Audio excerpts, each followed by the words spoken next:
আচ্ছা, এটার নাম হচ্ছে ইন্ডাক্টর। এটা মূলত দেখেন একটাই তার, এই তারের এই মাথা শুরু আর এই মাথা শেষ।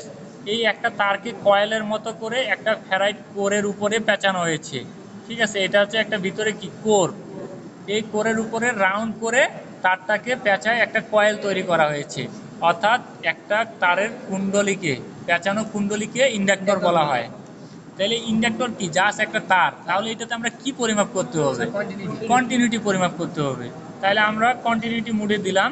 কন্টিনিউটি মুডে দেওয়ার পর যদি এই প্রান্ত থেকে এই প্রান্তে যদি আমার কন্টিনিউটি শো করে, তাহলে আমার এই ইন্ডাক্টরটা কি ভালো আছে। যেহেতু আমাদের এখানে একটা মোটা তার ব্যবহার করা হয়েছে, এই জন্য এটা আমার কি সহজে বুঝে যাচ্ছে। কিন্তু আমাদের অনেক সময় দেখেন এই যে এরকম অনেক ইন্ডাক্টর থাকে যেটা তার কি অনেক চিকন থাকে এবং এর রাউন্ড প্যাচ সংখ্যা অনেকগুলো থাকে, ভিতরে নষ্ট হয়ে যেতে পারে। এই জন্য আমরা কন্টিনিউটি, এই যদি এই ইন্ডাক্টরটা দেখেন এখানে কি দুইটা কয়েল আছে, এই পাশে একটা অংশ, এই পাশে একটা অংশ।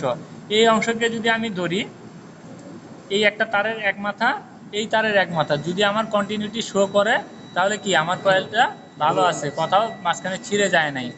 আবার এই কয়েলটা দেখি ভালো আছে কিনা খারাপ, তাহলে এইভাবে শো করলাম, তার মানে এই কয়েলটাও ভালো আছে। তার মানে এখানে যে দুইটা ইন্ডাক্টর আছে পাশাপাশি, দুইটা ইন্ডাক্টরই আমার কি ভালো আছে।